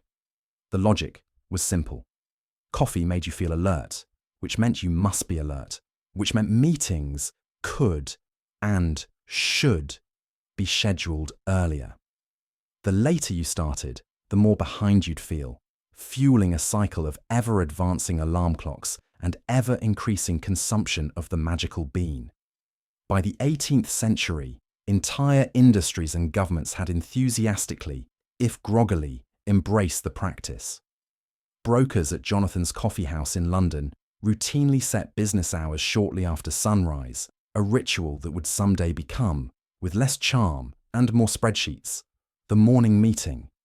Let's face it, this practice wasn't about maximizing the creative potential of the barely awake brain. It was about the thrill of acceleration, the sense that, with enough caffeine, you could leapfrog the competition, or at least outpace your own yawns. And so, the cult of the morning meeting was born. A cult fueled not by deep inspiration, but the collective illusion, brewed strong, that the best ideas happen when you're barely out of REM sleep. So, the next time an invite pings in at 6:45 a.m., remember, you are part of a centuries-old tradition. Coffee didn't just give the world energy, it bent time and spawned the peculiar myth that greatness is just one pre-dawn gathering and one overfilled mug away. Just don't blame the coffee when by noon you can't remember what you agreed to at sunrise. Palpitations, sweaty palms, mild desire to pontificate about the meaning of life. Congratulations, you've had too much coffee, or you need to be checked for pulse, again. But don't panic, at least not until we make it through this checklist together. The body has a peculiar way of telegraphing its internal misgivings, and more often than not, the signals are subtle, insistent, and weirdly poetic. Before you diagnose yourself with an existential crisis, or decide to finally write that novel about talking hedgehogs, let's march through the main suspects together. First, let's talk palpitations. That fluttery, panicky feeling in your chest isn't always your heart trying to audition for a soap opera. Sometimes it's a well-timed reaction to 3 espressos and a deadline. And sometimes it's your body's way of saying, hey, check under the hood. Persistent or intense palpitations can mean stress, but they could also signal issues like arrhythmia, hypothyroidism, or even anemia. The trick? Context. Did it start after you read the news, or when you stood up too quickly? Or is it happening at random, like a broken metronome scoring your day? Pay attention. Your body rarely lies, though it does enjoy speaking in riddles. Sweaty palms deserve a paragraph of their own. While they most commonly make their entrance during job interviews, first dates, and every single game of charades with your in-laws, they can also be the body's default setting in response to anxiety, caffeine, or certain medications. But here's the fun twist. Excessive sweating, hyperhidrosis, if you want to sound impressive at parties, sometimes hints at hormonal imbalances, low blood sugar, or infection. If you find yourself leaving handprints everywhere you go, it might be worth checking if your body is trying to send you a sticky, salty SOS. Now, on to the existential spiral. That irresistible urge to contemplate your childhood hamster's life choices, or whether time is a flat circle. While caffeine is a known culprit, sometimes a racing mind is a symptom of anxiety, sleep deprivation, or a mood disorder. If your newfound passion for philosophical musings is interfering with sleep, work, or basic hygiene, it might be time to swap coffee for chamomile and add your doctor to your contact list. But wait, there's more. Let's add a few less obvious contenders to our checklist. Shortness of breath. If you're winded climbing stairs you used to jog up, or catching your breath feels like blowing up a stubborn birthday balloon, your body is waving a tiny, frantic flag. This can be a sign of respiratory, cardiac, or even metabolic problems. Take note, especially if this is new for you. Unexplained fatigue. We're not talking about the classic 3 o'clock slump, but a bone-deep tiredness that naps, weekends, and motivational cat posters can't touch. This kind of fatigue can indicate sleep disorders, infections, anemia, or even early thyroid problems. If you're waking up exhausted or snoozing in odd places, conference tables, elevators, small children's birthday parties, add it to your checklist. Digestive drama. Nausea, unexplained stomach aches, or sudden changes in bathroom habits are the body's less than subtle way of sending an all-staff memo. Stress and diet are often the culprits, but if your symptoms are persistent, severe, or come with weight loss or bleeding, escalate them from just a note to urgent meeting. The point of the checklist isn't to inspire panic, far from it. It's to transform you into a curious, compassionate investigator when it comes to your own health. Symptoms are your body's version of sticky notes, trying to remind you of something important. Sometimes the answer is simple. Drink water, sleep more, call your mother. Other times, it's a puzzle worthy of consultation with a pro. So, before you Google your way into despair, start here. Notice, note, and, most importantly, never ignore what your body tries to tell you, even if it sometimes sounds like a caffeinated poet. Entrepreneurs appear, hawking secret blends and miracle mugs. If snake oil could be brewed, it would have tasted like this. This is the golden age of caffeinated ambition, when anyone with a kettle and a dream can conjure what they claim is a revolution in a cup. Every crowded co-working space or dim-lit startup grindhouse seems to have its resident caffeine prophet, someone who promises focus, flow, and, if you believe the pitch, a sort of clarity rivaling religious enlightenment. Their arsenal: single-origin beans, energy shots loaded with nostalgic nootropics, and French presses that look like they were designed by NASA. Some even come with QR codes to scan for optimal brewing meditations. Really, the legends multiply. There's the Alphamine Nitro Brew. Reportedly, only available from a guy named Trevor, who sources his beans from a volcanic island he refuses to locate on a map. There's Unicorn Matcha, a lurid green powder delivered in vials, paired with the implicit promise of productivity, and, failing that, at least excellent Instagram content. Competitions break out. My brew's got 320 milligrams of caffeine per cup. Oh, that's cute. Mine glows in the dark. If this all sounds a little ridiculous, that's because it usually is. Yet on the caffeine frontier, skepticism takes a back seat to hope. Hope that the next gulp will unlock another hour of deep work, or at least prevent the midday crash turning a promising afternoon into snack-fueled doom. Coffee and its kin have always been part survival strategy, part social ritual, but here they transform into talismans against creative drought. Desk clutter isn't complete without a row of branded mugs. They're glib slogans promising everything except a guarantee of actual productivity. Of course, the hustlers are only part of the landscape.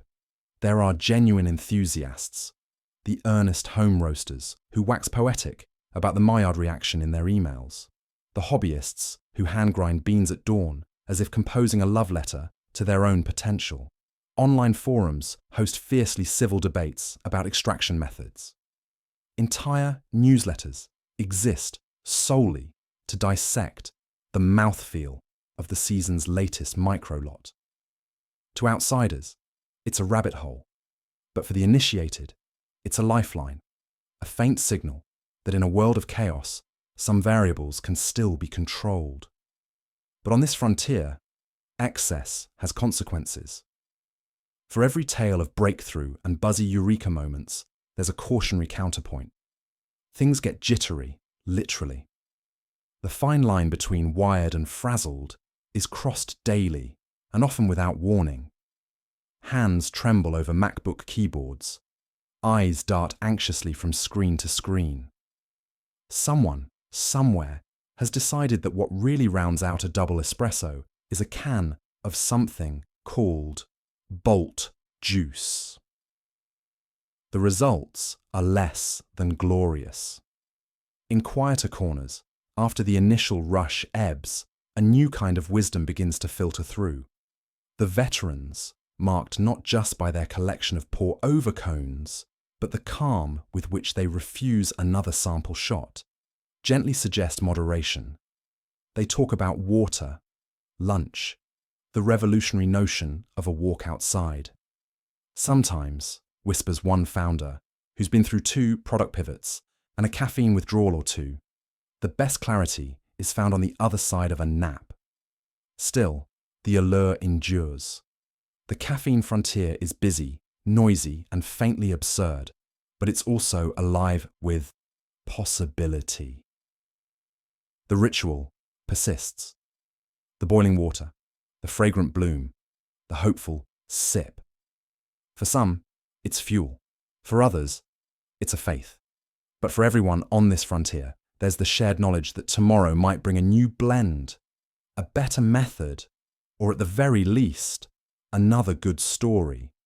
And so, mugs raised and hearts thumping, the pioneers push on, eyes a little wide, chasing the next big buzz, and the perfect cup waiting just over the horizon. Worse than a zombie invasion, running out. Every household has one family member hoarding beans like gold, ready to barter for wool socks or a second chance at daylight. The first whispers start before dawn. Someone opens a tin expecting that deep, comforting aroma, and finds a dusty echo instead. There's denial, of course. Maybe it's a trick of the senses.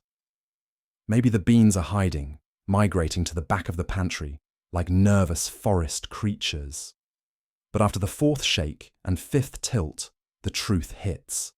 The coffee is gone. At first, there's panic. Not loud, action movie shouting panic. No, This is the silent, slow-motion spiral of hope fading as mugs are glared into and empty French presses are resentfully rinsed. Desperation breeds innovation, or at least weird behavior.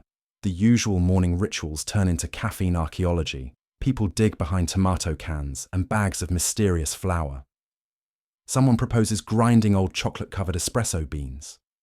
Someone else suggests steeping used grounds for just one more cup, like tea, but sadder. Arguments erupt over whether instant coffee counts as actual coffee or just a cruel joke from a darker timeline. Soon, alliances form. The household divides into factions. The optimists. There's got to be a bag somewhere. The deal-makers, already eyeing the neighbours, debating which family heirloom might be traded for a scoop of grounds. And the realists, who begin researching herbal teas with the defeated air of soldiers reading surrender documents. In these tense moments, the true power brokers emerge, the secret coffee stashers. Old travel mugs, cookie tins, even a hollowed-out chessboard, places no one should ever store food, but where the wise keep contraband beans for dark days like these. Suddenly, long-standing sibling rivalries are suspended for whispers in the hallway. "I know you have some. Don't make me get mum." Blithe confessions and covert pacts are struck.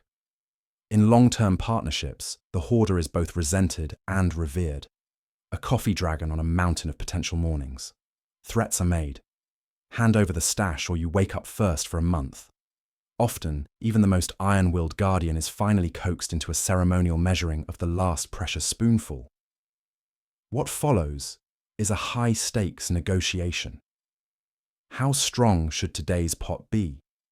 Should the remaining grounds be spread thin over several weak, increasingly watery cups, or brewed into one last glorious, potent shot to be shared, a drop at a time, in reverent silence? Some households opt for the fair, dignified solution. Everyone gets a thimbleful, a symbolic nod to democracy. Others, less sentimental, more realistic, let the person with the most caffeine withdrawal symptoms have dibs. Meanwhile, the rest of the day is a little cloudier, a little slower. The coveted beverage replaced maybe by hot water spiked with cinnamon, or the optimistic gnawing of roasted chicory root dug up from the garden like buried treasure. But spirits rally. Humans are, if nothing else, adaptable, if not always graceful about it. Morning rituals improvise, jokes are cracked. I never liked coffee anyway. And quickly withdrawn under withering stares. Evenings stretch longer, punctuated by reminiscing about how things used to be, back when we woke up feeling human. And then, just when spirits hit their lowest point, hope glimmers. A neighbour appears at the door, holding a half-used bag aloft like a hero returning from a quest, ready to barter, of course. But in that moment, a saviour. The circle of coffee is resumed. Daily life, rickety and ridiculous as it may be, lurches back into caffeinated gear. The threat of running out again is not forgotten, but for now, in the wake of the dreaded coffee shortage, gratitude prevails. And somewhere in the shadows, the family's secret hoarder starts a new stash. Just in case. Anyone with an extra bounce in their step is worth watching. If your neighbour looks a bit less deceased than usual, maybe, just maybe, they've got the good stuff. It starts small. Margie, from 3 doors down, suddenly has the energy to trim her hedges at 7 in the morning. Not just her own. She's halfway through old Mr. Beulah's when the rest of the block stumbles out with their coffee, eyes squinting at the sunlight like vampires caught at brunch. Margie, inexplicably cheerful, waves her shears at them. "Lovely morning, isn't it?" she chirps. Instantly, everyone's mental Rolodex flips. Margie hasn't been a lovely morning type since 2003, not after the raccoons invaded her attic and her son moved to Phoenix. So what's with the new attitude?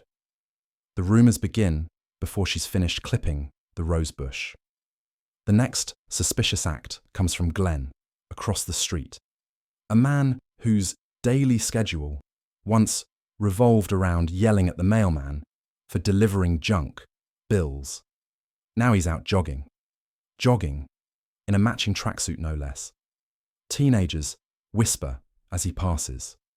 Watching Glenn run is like seeing a tortoise on roller skates. Technically, the movement is happening, but nobody's quite ready for what it means. His wife, long resigned to his sedentary lifestyle, tells the book club he's trying something new for his health. Nobody believes her. Not for a minute. There's only one real explanation. Glenn's in on it. By midweek, an unofficial neighborhood watch has sprung up, except instead of burglaries, they're watching for smiles, posture improvements, and suspiciously healthy plants. Doors that used to creak ajar now burst open with a flourish. Lawns that were brown from years of deliberate neglect suddenly glimmer with morning dew. People start trading theories in whispers. Is there a new MLM scheme? Vitamins? A new yoga instructor with an unlicensed but irresistible charm?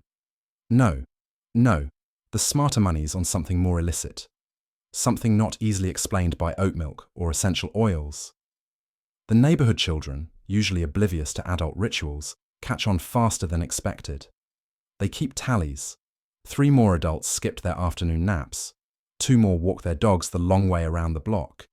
And, most damning of all, the widower Carlson was caught humming, actually humming, while taking out his recycling. The children, sensing a crack in the suburban order, begin shadowing their own parents, convinced they're on the brink of unlocking the world's best-kept secret.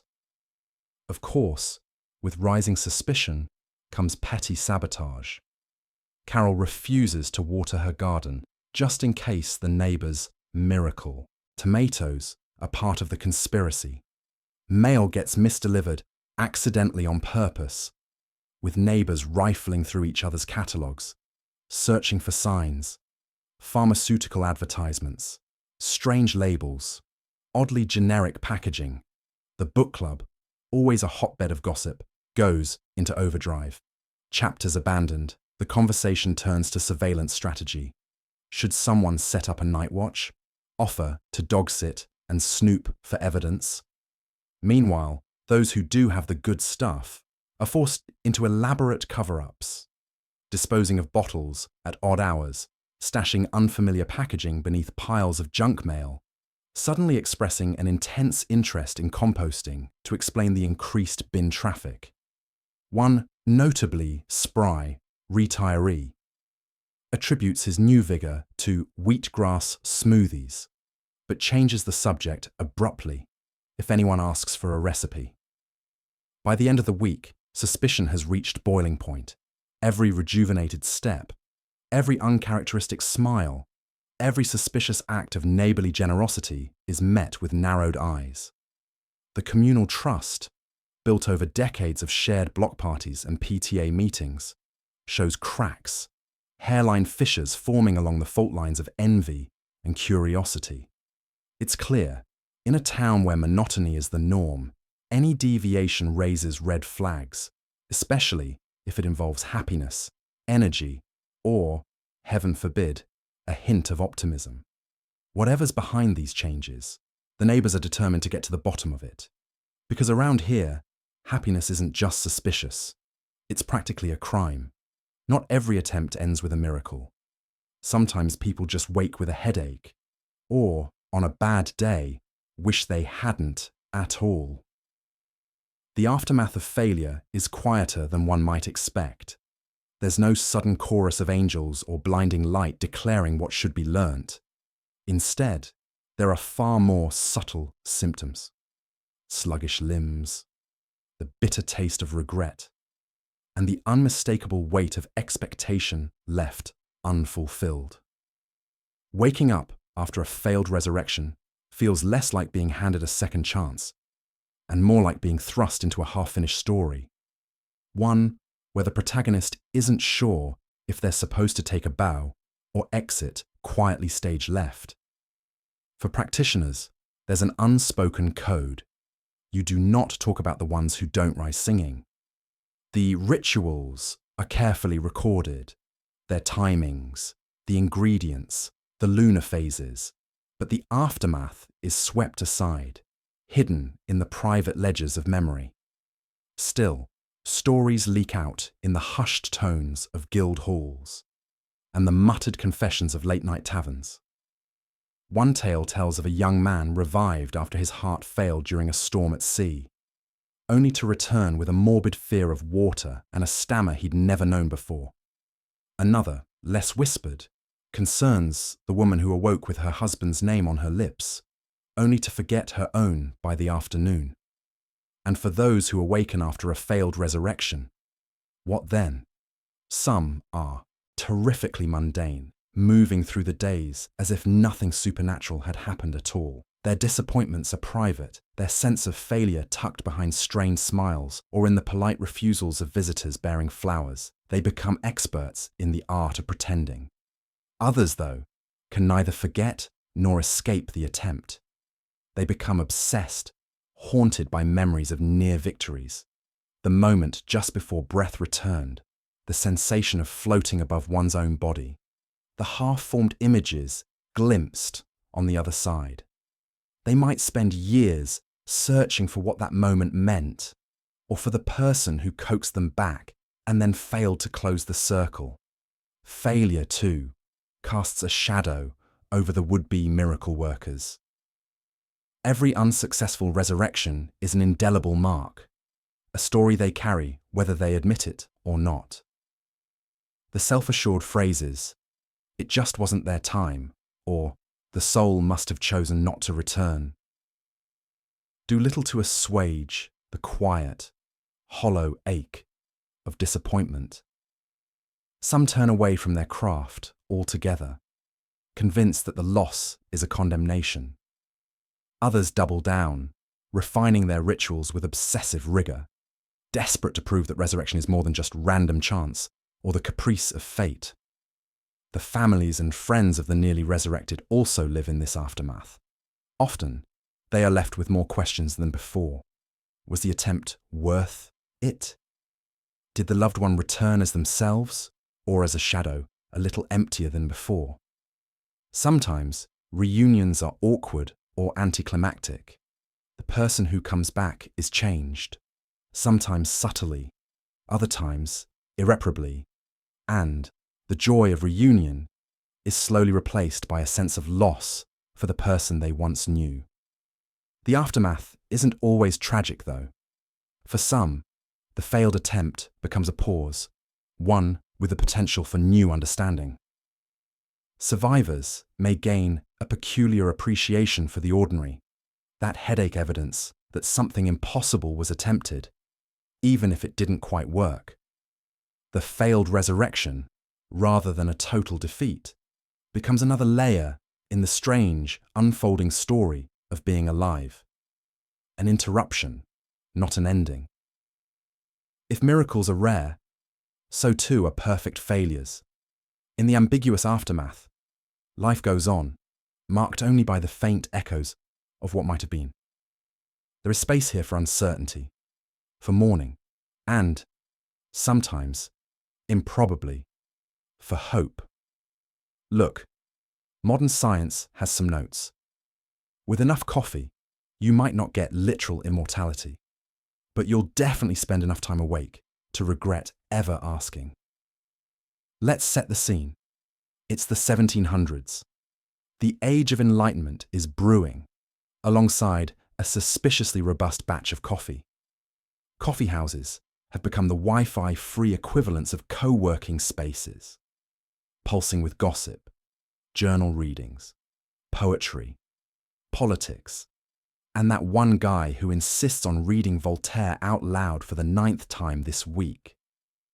And across Europe, theories abound as to what, exactly, this exotic black liquid might do to a person.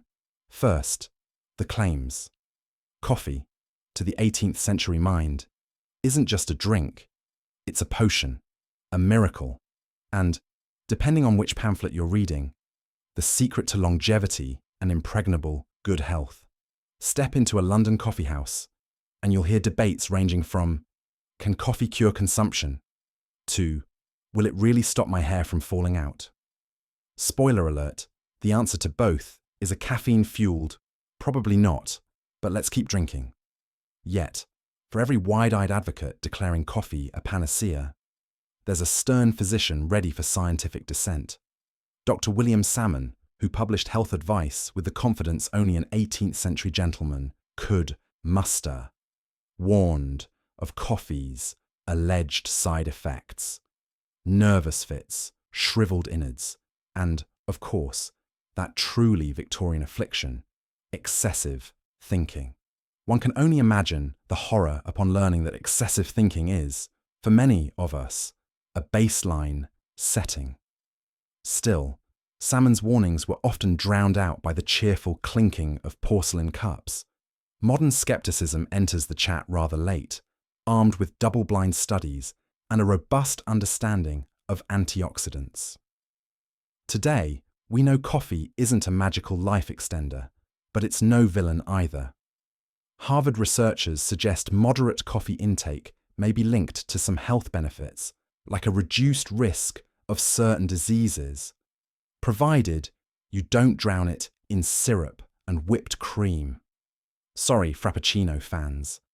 As for immortality, unless your soul is transferred into a particularly energetic barista, probably not. It's not just about science, though. Coffee's real power was social. Those 18th century coffee houses were crucibles for ideas and arguably gave rise to the very notion of the public sphere.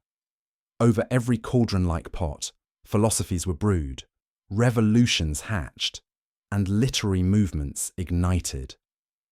Think of them as TED Talks, with more stains and significantly more powdered wigs.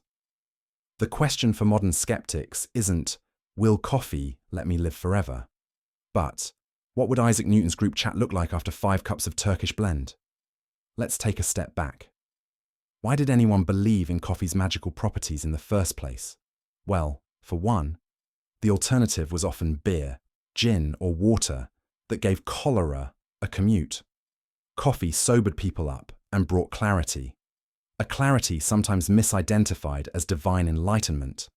Pair that with the beverage's newness and the sheer human tendency to hope the next cup has answers, and you get a heady blend of belief and buzz. Of course, skepticism then, as now, wasn't purely scientific. Coffee was suspect for being foreign, decadent, or morally suspicious. Religious leaders thundered against it.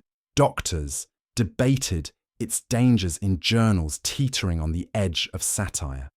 Yet for every prohibition, an equal and opposite coffeehouse opened down the street. So, does an 18th century cup of coffee make you immortal? No. But will it sharpen your wit, fuel your next big idea, and give you anecdotes worthy of James Boswell's diary? If the skeptics of the day are any guide, the answer is a jittery, breathless, and very human yes. Welcome to the Enlightenment, one cup at a time. If there's one thing you've learned, everything in moderation, especially necromancy by bean. And always, always check the expiration date. Looking back, it's strange how the big, life-altering aha moments often arrive in a much quieter form than you expect. Take the incident with the midnight blend, for example. It was supposed to be a relatively tame experiment. Arabica beans, a dash of summoning powder, and some overly ambitious chanting. But the line between pleasant energy boost and accidentally waking up Mildred, the long-dead assistant manager, turned out to be perilously thin. You'd think you'd remember a cautionary tale once the ghostly scent of burnt coffee beans and mild regret lingered for days. And yet the temptation, just a little more, just a little stronger, always beckons on late-night study sessions. The lesson here? For every arcane concoction, or ill-advised espresso shot, there's a ripple effect you'll need to face down the line. It's never just you and the cup in your hand. There's an entire tapestry of cause and effect, one which you unravel at your peril. Remember Terry, who thought it would be hilarious to up the caffeine content of his potion? The results were both impressive and embarrassing. His familiar now sprints marathons across the astral plane, and no one has seen the office stapler since, all because a harmless tweak seemed low risk at the time. Hindsight, as always, is sharper than a double ristretto. Beyond the caffeine, there's a broader wisdom at play, the value of caution. The world, whether magical or mundane, doesn't take kindly to recklessness. Sure, bravado has its place, but the true practitioner, or barista, or student, or necromancer, thrives on respect for limits. This respect isn't born from fear, but rather from the understanding that everything powerful, from coffee to charisma, demands boundaries. Push too far, and you'll find yourself running damage control with little recourse except hopefully a lesson learned and the camaraderie of others who have made the same mistake. This, perhaps, is why the best mentors and colleagues never lecture, but tell stories. The time Marcy tried to grind beans without fully reading the ancient inscription wasn't just funny, it was instructive. The coffee, as it turns out, became sentient for precisely 7 minutes and composed a ballad now banned from the staff jukebox. Wisdom, then, isn't an edict. It's a collection of shared mishaps and near misses, each one gifted to you by way of a smirk and a knowing glance. So, moderation. It's not glamorous, but it's the unglamorous truths that stick. Sure, the vision of a sleep-deprived hero brewing their way through chaos is romantic, but ask anyone who's tried to outrun their own over-caffeinated ambition, and they'll tell you there's a crash coming. Maybe it's a spectral apparition. Maybe it's just a well-timed nap that derails your plans. But the cost is always there. The trick lies not in avoiding the things you love, but in learning when to step back, in coffee and in most things worth pursuing. The expiration date, the literal, the metaphorical, is a final nudge towards prudence. Left unchecked, even the most promising blend can curdle into disaster. There is a strange comfort in knowing your boundaries, a freedom that comes with not always having to push them. Sometimes the bravest act is quietly putting the cup down, savouring what you have, and leaving the beans for another day. So let this be the unwritten rule at the end of every recipe, every incantation, every cup. Celebrate the craft, but bow to its boundaries. Laugh, learn, and when in doubt, pour yourself a glass of water. It's the simplest spell of all, and always, always works. Waking up in the 18th century with a pounding headache and questionable breath, you realise sometimes the dead should just stay asleep. Especially if that's the only way to avoid another cup. Bleary-eyed and disoriented, you find yourself surrounded by the unmistakable aroma of strong, overboiled coffee and something vaguely medicinal, perhaps camphor, perhaps just someone's unwashed jacket. At least 3 well-meaning relatives gather around, wagering in urgent whispers whether a 4th brew might bring you back from wherever you've been. Their logic: if the last cup didn't do the trick, obviously the next one will. Hope springs eternal, or maybe it just jitters in place. In this curious era, coffee was more than just a morning pick-me-up. Thanks to a mixture of folklore, desperation, and the persuasive powers of that one aunt who read a medical pamphlet once, a hot cup of joe earned itself a reputation as an elixir, an antidote, and occasionally a resurrection agent. When science ran out of answers, society often turned to whatever was close at hand, and thankfully or not, coffee was always close at hand. If you were unfortunate enough to fall unconscious, whether from illness, exhaustion, or after sampling your neighbour's homemade cheese, you could count on being roused by an eager crowd, all convinced that one more cup was the boundary between eternal slumber and another day of chores.